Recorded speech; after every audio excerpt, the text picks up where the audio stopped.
इस वक्त मौजूद हैं नगर के वरिष्ठ चिकित्सक डॉक्टर गोपाल सरन।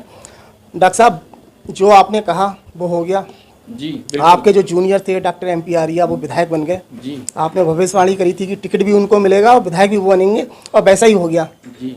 आप क्या कहना चाहेंगे आप? ये एक नवाबगंज की खुशकिस्मती है कि मेरी पूरी उम्र में पहली बार नगर निवासी doctor MP Arya ji, UP की गवर्नमेंट भाजपा की, सेंट्रल की गवर्नमेंट भाजपा की, इससे बढ़िया अवसर नवाबगंज के विकास के लिए कुछ नहीं हो सकता है। मैं अपने साथी के लिए शुभकामनाएं और बधाई देता हूं, और उससे कहीं ज़्यादा हमारे जिन लोगों ने MLA का टिकट दिया था, मैं उनका भी आभारी हूं। उन्होंने बहुत सोच समझ करके हमारे आर्या जी को चुना, और उनकी वजह से, मोदी जी की वजह से, कार्यकर्ताओं की वजह से आर्या साहब की जीत हुई।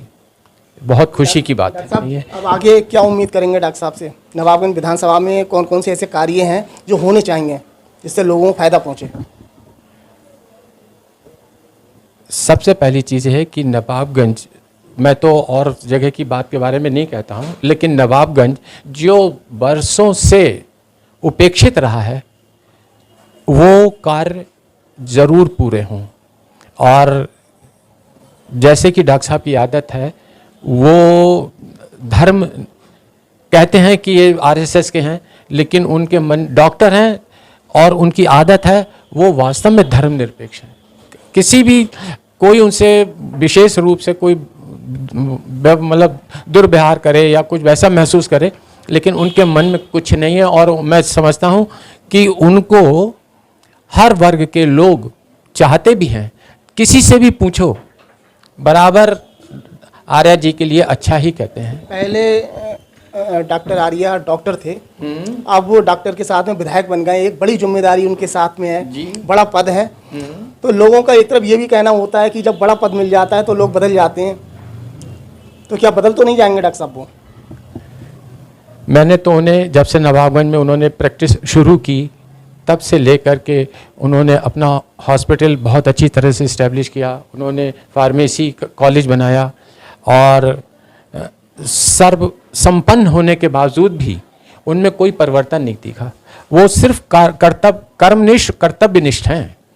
तो जो लोग अपनी जिम्मेदारी महसूस करते हैं, कर्तव्य को अच्छी तरह से देखते हैं, तो वो उनमें बदलाव नहीं आ सकता। ये ज़रूर है कि वो उस डॉक्टर प्रोफेशन को उतना समय ना दे पाएँ, लेकिन करेंगे तो वो डॉक्टरी भी और सेवा भी, जो कि डॉक्टर में सेवा है वो भी। लेकिन जो उन्हें जो वो चीज़ मिली है, MLA बने हैं, तो उसका भी कार्यभार बहुत अच्छी तरह से निभाएंगे, मुझे पूरी उम्मीद है।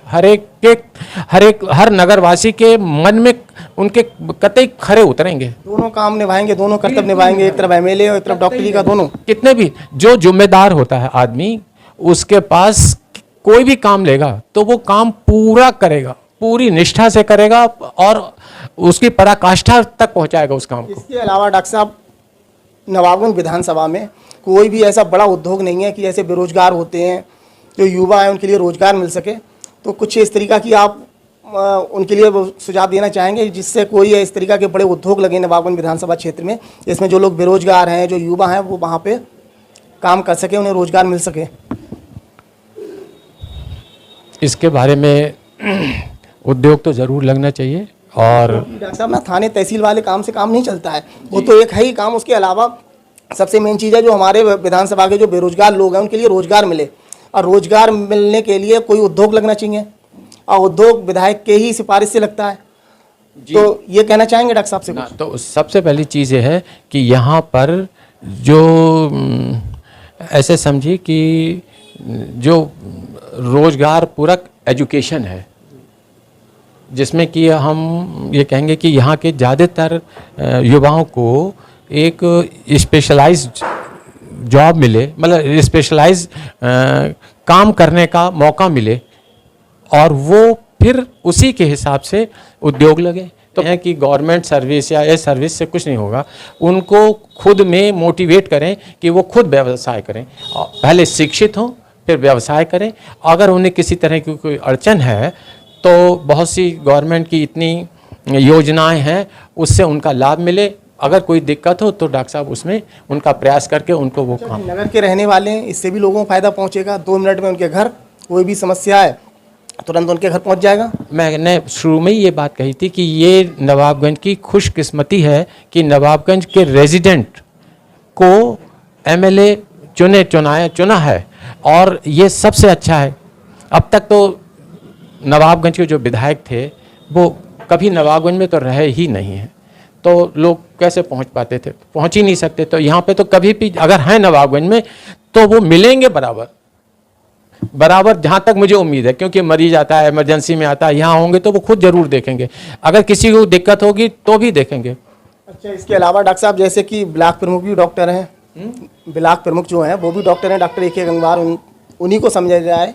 और दूसरी आपके विधायक जी बन गए doctor MP Arya ji. 2 doctor जो प्रमुख हैं राजनीति में आ गए। तीसरे खेमकरण गंगवार जी का नाम आ रहा है। वो ये चाह रहे हैं नगर पालिका का चेयरमैनी की तैयारी मैं करूँ, वो चुनाव लड़ूँ।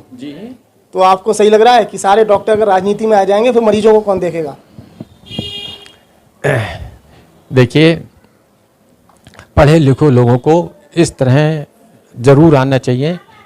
ना प्रोफेशन पे थोड़ा फर्क पड़ता है प्रोफेशन पे, लेकिन कम से कम एक एजुकेटेड आदमी किसी भी पद, जिम्मेदार पद पर रहता है तो उस जगह का विकास भी जरूरी है। तो आप क्यों नहीं आए? आप तो डॉक्टरी में सबके पितामह हैं, सबसे सीनियर हैं आप, तो आपका सब सम्मान करते हैं, आपको आना चाहिए था राजनीति में।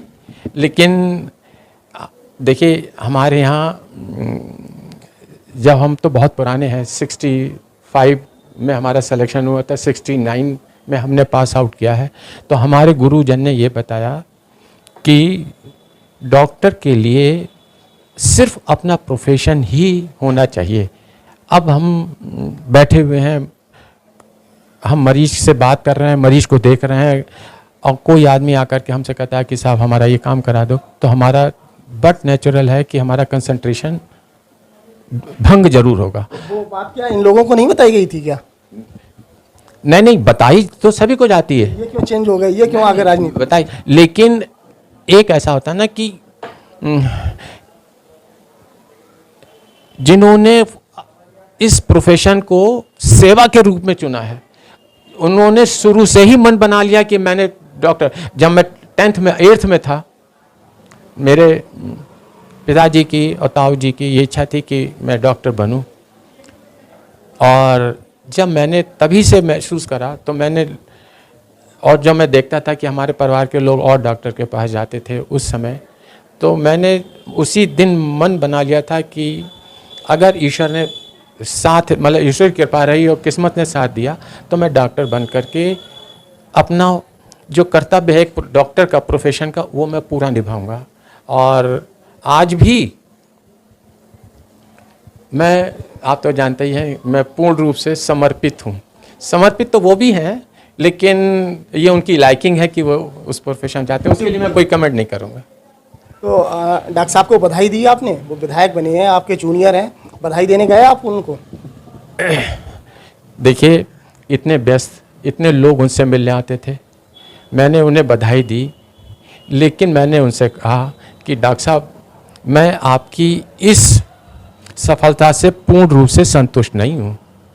आप समझदार, बहुत ही अच्छे वक्ता, किसी भी समस्या को हल करने का बहुत ही अच्छा तरीका, ये आप प्रूव करें उस पूरी विधानसभा में कि ज़्यादा से ज़्यादा लोग ये एहसास करें कि नवाबगंज के ये जो डॉक्टर MP आर्या जी हैं वो वास्तव में बहुत अच्छे इंसान हैं, और ज़रूर कोई ना कोई उन्हें मंत्रिमंडल में पद मिलेगा।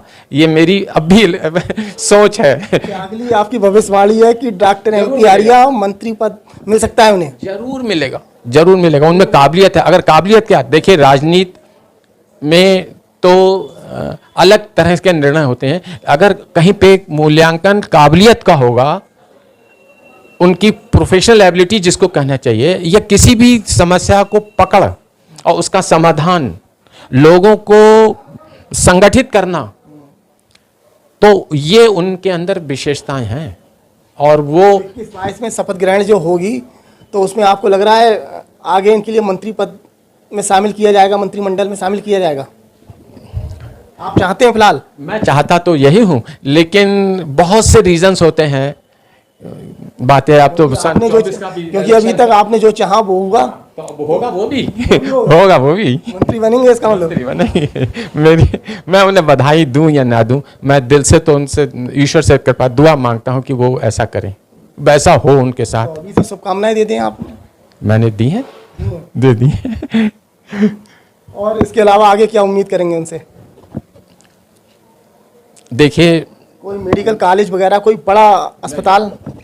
ये डॉक्टर साहब के निर्णय हैं, लेकिन जो हमारी अपेक्षाएं डॉक्टर साहब से हैं वो सिर्फ ये हैं कि जिन लोगों ने उनको वोट दिया है या जिन्होंने नहीं दिया है, हर एक का निष्ठापूर्वक उसकी दिक्कत को, परेशानियों को उसको सुलझाएं, उसके काम, उसको विकास, उसको एक ऐसे रास्ते पे लाएं कि एक नवाबगंज का नाम हो कि हाँ ऐसे विधायक कभी हमारे यहाँ नवाबगंज में हुए थे। और अगर ऐसा हो गया तो अगली बार देखें कि वो इस समय मेरे ख्याल से 7-8 हज़ार, मेरे ख्याल से इतने से 8,000 वोटों से हैं, और अगली बार वो 80,000 वोटों से जीतेंगे। अब उम्मीद है सिलसिला चलता ही रहेगा जैसा कि उनकी नेचर है। आपके आगे कोई प्लान है डॉक्टर साहब राजनीति में आने के? बिल्कुल कभी नहीं, कभी नहीं, जब आपके जूनियर आ रहे हैं, इतने बड़े बड़े पद पे पहुंच रहे हैं, नहीं, कोई बात नहीं है। तो आप इसका मतलब बनवाते हैं लोगों के लिए, विधायक, मंत्री, ब्लॉक प्रमुख, को खुद नहीं बनते हैं? नहीं नहीं, मैं ईश्वर से दुआ करता हूँ और उनसे मांगता हूँ कि जो अच्छे लोग हों, चाहे वो किसी भी प्रोफेशन के हों, नवाबगंज के हों, किसी भी क्षेत्र के हों, अपने क्षेत्र में वो काम करें। और ये बहुत मुझे दिली खुशी है कि भाजपा को डॉक्टर साहब जैसा एक इंसान मिला है। तो ये थे हमारे साथ में नगर के वरिष्ठ चिकित्सक डॉक्टर गोपाल शरण। इनका कहना है कि डॉक्टर MP आर्या इस बार मंत्रिमंडल में उन्हें जगह मिलेगी और मंत्री बन सकते हैं, क्योंकि उन्होंने पहले भी भविष्यवाणी करी थी कि टिकट उनको मिलेगा, फिर बोले वो जीतेंगे भी, और अब तीसरी भविष्यवाणी इनकी ये है कि वो मंत्रिमंडल में उन्हें जगह मिलेगी और मंत्री पद उन्हें मिलेगा। अब आगे देखने की बात है आगे क्या होता है।